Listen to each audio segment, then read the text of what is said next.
Ouvimos falar sobre mudanças. Mudanças essas que são mais do que superficial. É um modo de levar mais gatilho às cabeças de pessoas que possam essas aceitar as mudanças. Mas as mudanças que essas pessoas falam não é a mudança de governo, mas são mudanças de comportamentos.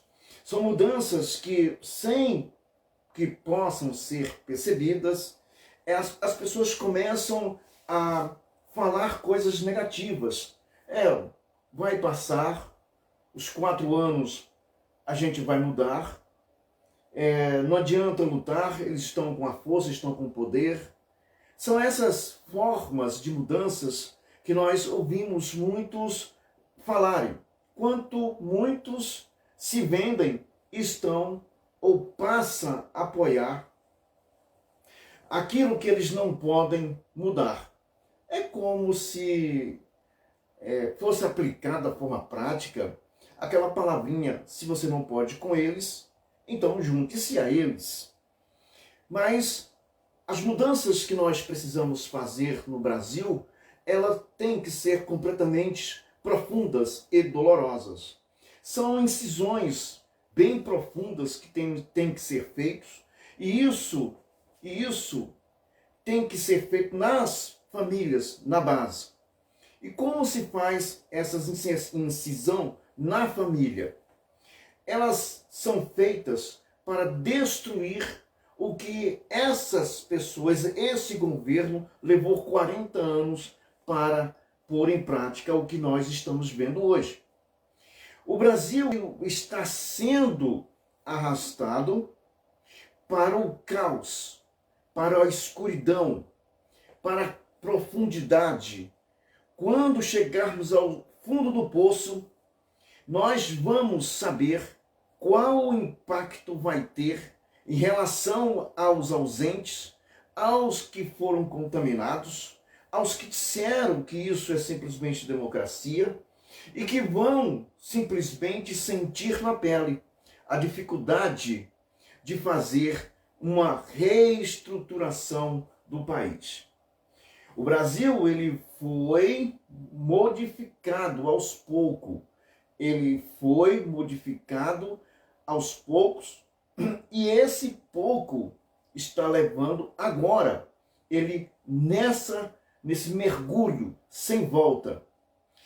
Nós podemos até enumerar a quantidade de pessoas que encontram-se nesse exato momento na internet, nas TVs, estão falando de forma como se soubesse quais são os defeitos do governo, que na verdade é a estrutura inteira, e o que não existe, mas falam que existe, para fazer as mudanças.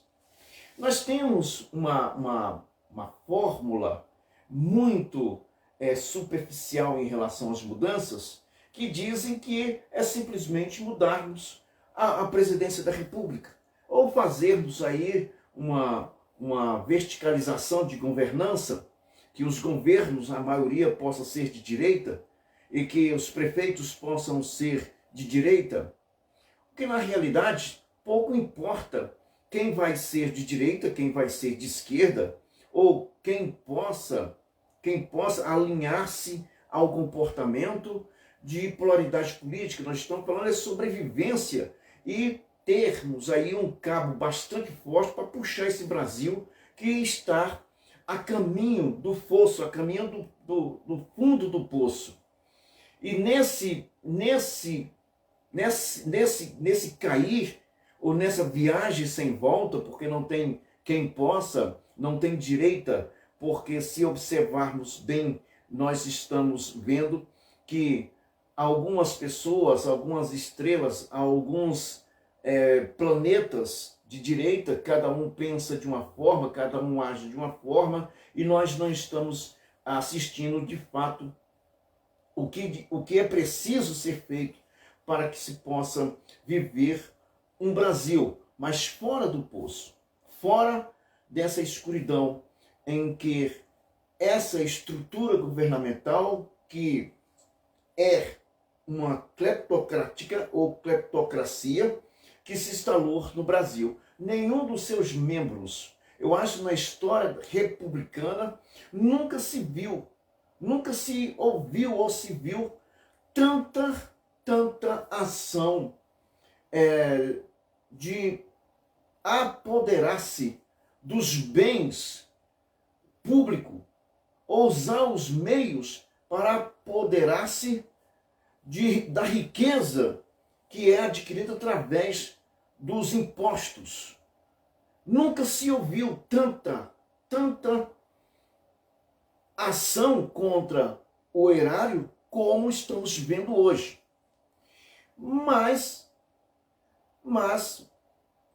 nessa queda livre para a escuridão, é evidente que algumas mentes vão se apegar a pequenos acontecimentos, pequenas ações sociais, entre aspas, que é justamente para que as pessoas não possam ou não percebam o tamanho da encrenca que se envolveram ou que participaram, entre aspas, como leitores ou votantes para legalizar o que é ilegal. A sociedade inteira, eu vou citar sociedade porque me resta ainda um foco de esperança que existam pessoas que preservem a si mesmo. E preservando-se a si mesmo, preserva o Estado de Direito, que é o respeito ao próximo. Mas algumas pessoas estão completamente mudadas, foram alcançadas. Suas mentes, elas são individuais, incapazes de raciocinar claramente o que é ser e o que é praticar o ser. Quando eu digo ser e praticar o ser, eu estou falando ser brasileiro e praticar essa igualdade aos demais. A servidão, a forma que estão hoje empregando nas pessoas as mensagens, é justamente para conduzir essas pessoas a uma soma, a um grupo de pessoas para preservar a esse poder que pretende de todas as formas permanecer no poder com uma ideia absurda, ilógica, mesmo que tenhamos aí na nossa Constituição, no artigo 4, parágrafo 1 do artigo 4, que a República Federativa do Brasil busca a fraternidade política, econômica, social e cultural aos povos da América Latina, viver em uma sociedade fraternal ou como Estado-nação, seja lá como essas pessoas de mentes diabólicas possam pensar, porque no final alguém vai ter que pagar, alguém vai ter que sacrificar suas vidas, porque é o que nós estamos vendo, pessoas que estão por via de manifestar o que não sabiam que estavam manifestando, nem sabiam o que de fato estavam fazendo, mas por acreditar em meia dúzia de palavras que soam aos ouvidos de muitos como patriotas, vamos defender o Brasil. Essa qualidade também, ela tem aleijado muitas mentes. Não tem fortalecido, e se fortaleceu de forma errada, o que na verdade, o que estamos assistindo é um desmantelo ou a prática do desmantelo daquilo que eles dizem direita, porque não se alinham, estão sempre criando confusão entre si, não busca uma unificação, não busca ser único, ser um. Por isso que nós estamos vendo essa estrutura governamental